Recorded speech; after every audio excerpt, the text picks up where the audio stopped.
Hey guys, so thanks for tuning in. Um, if you missed our nutrition talk today down in my room, here's a basic overview of some of the things that we talked about. We had a couple people show up. They were just here for about 20 minutes. Just some basic questions on nutrition. So I'll try to give you a brief overview of some of the things we talked about. So the first thing we started with was talking about just overall nutrition, the basics. So you have your macronutrients and your micronutrients. So macros are your proteins, your carbs, your fats, things that are the big building blocks of your food that you're taking in. And then your micronutrients, that's like your things that you see on the nutrition labels. Your vitamin A's, your vitamin D's, all those kind of things that are within your food source, your ingredients. Okay. So when we're talking about nutrition, one of the biggest things to do as far as an adjustment is to look at your macros and see if you're getting exactly what your body needs for your activity level and for your size and stature. This can be easily done by Google searching a macros calculator to try to tell you. It'll tell you, you put in some information about your height and weight and activity level, things like that. And then it goes through and tells you, about how much proteins and carbs and fats and things you should be getting in.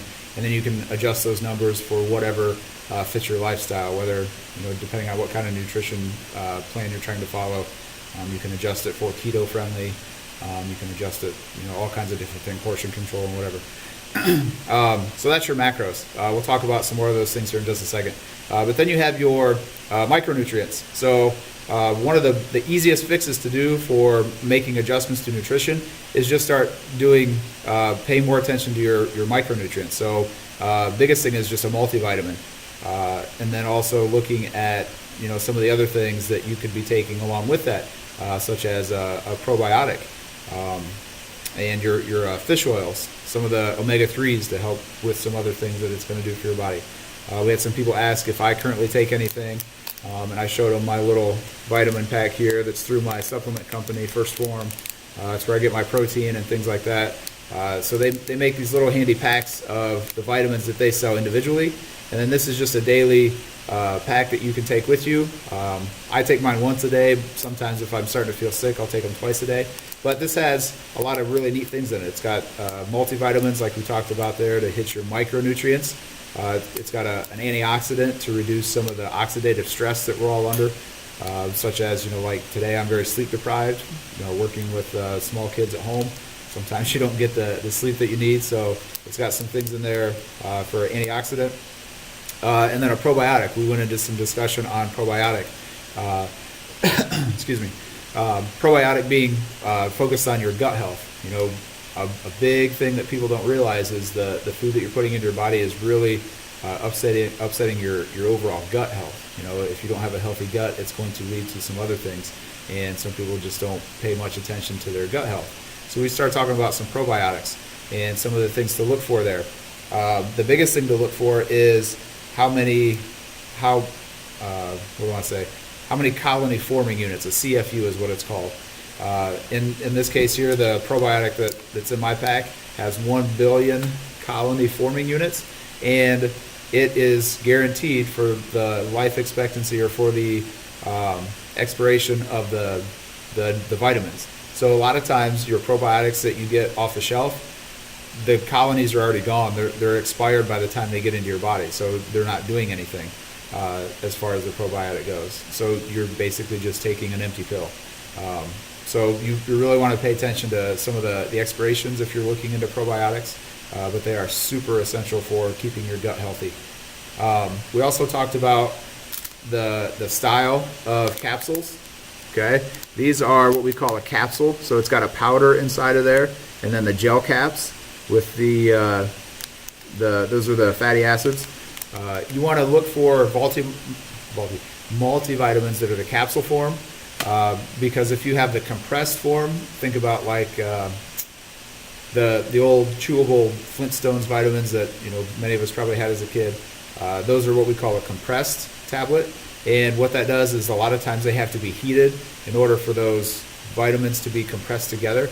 And what that does is it just basically cooks all the good stuff. It eliminates some of the nutrients that are there, and it doesn't make it very bioavailable. So Basically, when you put it into your body's going to have to work. It's going to have to work harder to break those down and get those vitamins into your body to use them. So it's not very bioavailable. So if you're taking a multivitamin that's a compressed pill, it's the powder that's all packed together. I'm not saying that it's terrible, but you're not getting all that you should. Your body's working really hard to get anything out of it, and it's not getting as much as it should.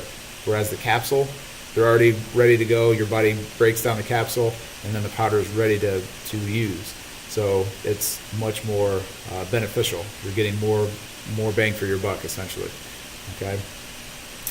So we talked about some of the vitamins that you can take micronutrient-wise to help your body make those small changes, get some of those small nutrients into your body, and get your nutrition dialed in that way. The next thing we talked about was snacking. So being a teacher, being at school, we're on our feet all day, and we get very limited windows to do anything. Like you can only eat lunch at these certain hours. Your breakfast is going to happen at a certain time, and then you're stuck with after school for doing anything, getting anything snack-wise, nutrition-wise. So we talked about snacking, and this is a huge hurdle for me too, as far as convenience and what I can get in, take into my body. So I try to look at it as everything that I eat, everything that I take has to have a purpose. It has to be used as fuel for what I'm doing. So I try to look at food through that kind of lens. And if I'm just eating it because it tastes good and that's the only thing, then I try to go towards something else that I know is going to help me with what my nutrition goals are. So the part with snacking is we have to understand our body is always in one of two states. It's either in an anabolic state where we are burning fat and building muscle, and this is repairing muscle from just everyday use or exercise, whatever it may be. We're repairing muscle, and the way to do that our bodies need, the things that we need to do that is protein. So I try to say that we want to stick with good protein-rich snacks so that our body can stay in that anabolic state where we're going to be using fat that we've stored up to use as fuel, and then we're going to be using that extra protein that we've just taken in for a snack to repair any of our muscles that need to be repaired. So this is where exercise comes in. So if the more that you're active, the more that your body's going to need to repair some of those muscles and stay in that fat burning state, and use that protein that you're taking in. If it's not in a anabolic state where it's burning fat and building muscle, it's in a catabolic state where it's going to be burning some of those muscle tissues and burning up some of the fibers that it has to store fat. So our body is trying to prepare for a rainy day, essentially. It's trying to be efficient and say, okay, I haven't had any nutrition put in my body for a little bit. It's been a few hours. I don't have the proper sources there. So what I'm going to do is I can grab this muscle tissue that's here readily available. It's full of glycogen. It's full of energy source here. I'm going to just start breaking that down and put it as fat storage so that I know I'm going to have energy stored up for later.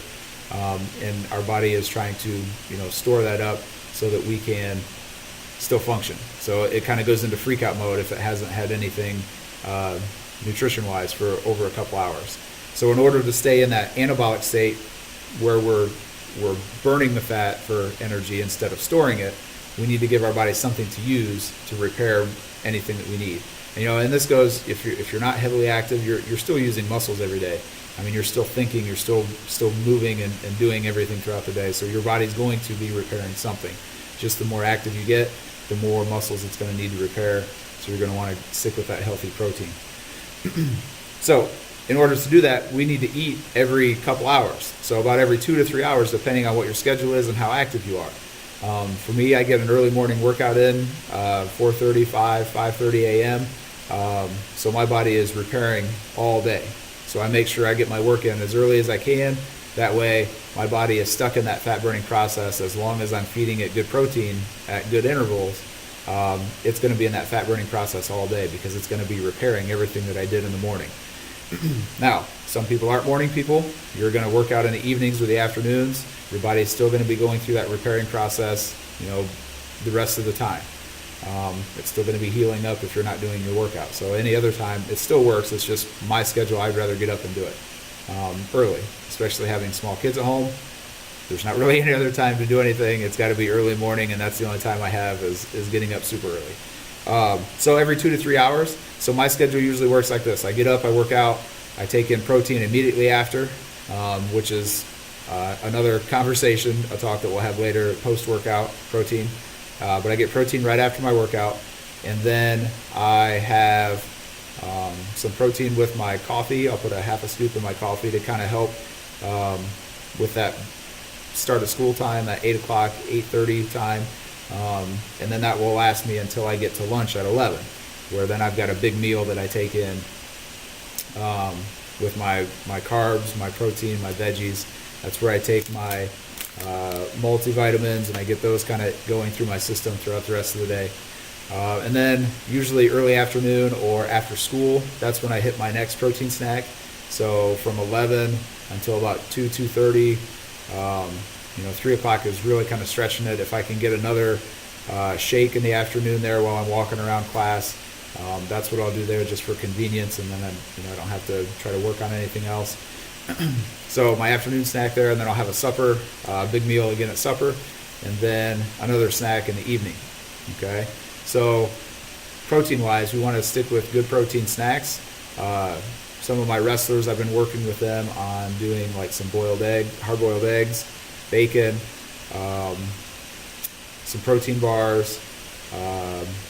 What else do we work on? Peanut butter, almond butter, some of those kind of things that are high protein. I'll put a link in the comments here that has a big list of different protein snacks that you can do. Some of them you can pre-make early in the week, and then you've got them for the rest of the week to use. But hard-boiled eggs, peanut butter, almond butter, those are some of the easier ones just to kind of take around with you. For me, convenience-wise, protein shakes work the best, and I'm getting a good chunk of awesome protein. They taste great, and that's all I have to bring. I can just leave a shaker here, I mix it up. I can still walk around class while I'm getting my protein, and nothing special has to be done as far as my schedule. So every 2 to 3 hours, we want to get some good protein in. We want to make sure we're hitting our macros, getting good proteins, good carbs, good veggies for carbs there, getting good fats. And everybody's body's a little bit different. I go through a period through the spring and summer times, and for the last few years, I've been doing a lot of fasting. So that's a little bit different than some other things where you're going to eat 5 or 6 different meals a day. Some people need more protein. Some people want more fats if there's more of a keto. Some people are super active and moving a lot. They need more carbs than others. So everybody's body is a little bit different. That's where you have to kind of adjust some of those numbers and make sure that you're fitting what's going to work best for you, right? So thinking like calorie-wise, how active are you? Looking at how much muscle tissue are you trying to repair, things like that. Looking at your overall macros, what you need. After that, we discussed a little bit about some other snacking, how some people are bringing fruits and bananas specifically because they're easy and they're great to carry with you. Also look into what we call the glycemic index. So that pretty much just says how much of a insulin response, how quickly does your body break this food down and get it, get the nutrients out of it, and how much of an insulin response are you going to get as far as the blood sugar goes. So if you can keep your blood sugar balanced throughout the day, you're not going to have the hunger feeling. You're not going to have some of those up and downs where you're crashing when your blood sugar drops. So going back to the bananas, some people like to carry bananas around. Well, bananas are one of the highest foods on the glycemic index. They cause a huge insulin spike, and then what happens after that is your body crashes, right? So after the insulin gets into your stream, lowers that sugar, now you're tired and lethargic and not really with it. So there's points where those kinds of snacks are good, but as an everyday snack, I try to avoid those. Make sure again, the biggest thing is try to stick heavy proteins as a snack. That way you can stay in that anabolic state and keep your body burning fat to try to repair any of the muscle tissues. Another good way to kind of control that insulin response is getting good omega-3 fatty acids. Basically, those are going to be awesome for just controlling the hunger, controlling some of your energy levels, working on your immune system, keeping healthy. I mean, there's a laundry list of benefits for those omega-3s and what they all will help us with. So we got into a little bit of discussion with that. After that, we just kind of talked a little bit about, how easy it is to stay on track, and, some people complain about eating healthy doesn't taste good. I'm not going to eat a bunch of cardboard. If I'm eating food, I want it to taste good. So I make sure I stick with good quality ingredients, and, use certain things to make it taste better. Some different oils, grapeseed oil, sunflower seed oil, some different things like that to give it some good texture to it, spices and things like that for flavor, hot sauce. All those things are good for getting our meals, still keeping them rich for our macronutrients and still staying within those nutrition guidelines, not loading it with a bunch of stuff. We talked about looking at nutrition labels. Definitely check the ingredients list. If it's a mile long, then there's probably stuff in there that your body doesn't need, and it's a lot of preservatives and a lot of things that aren't going to be beneficial for you. That doesn't really have a purpose for your body to use. We talked about looking at the added sugars. In my personal opinion, if I look at the ingredients list and I see any kind of high fructose corn syrup or sucralose or dextrose or any of those things, those are all sugar related, and they're put in there to make it taste good and to make it addictive for you to want to get more of it. So anything that has those, I just avoid those products altogether if at all possible. Look at some of the protein content. Look at your carbohydrates content. If this is just an everyday snack, and you're just doing it to keep from being hungry, then you want to focus on your high proteins. If you start putting in more and more carbs throughout the day and you're not being active enough to burn them off, your body's going to go into that storage sense, and it's going to start storing them away because it doesn't have anything to do with them. If you're not actively burning the carbs off as energy, it's going to store them away. So then one day when you don't have enough food, it's going to be able to tap in and use those. All right, so those extra carbs throughout the day do go into storage. And then looking at the added sugars, like I just said, with the ingredients list. Sometimes it'll say sugar and then added sugars. You want to try to stay as low as possible. So sugar is sugar. If it's added in there, whether it's fruit related or whatever it is, sugar is still sugar. Your body's still going to do the same thing with it. It's going to cause insulin response, and then that's going to lead to a lot of other things if you're constantly having to balance out that blood sugar. And the more you do, the more your body wears out with it, and that presents some of the problems that we have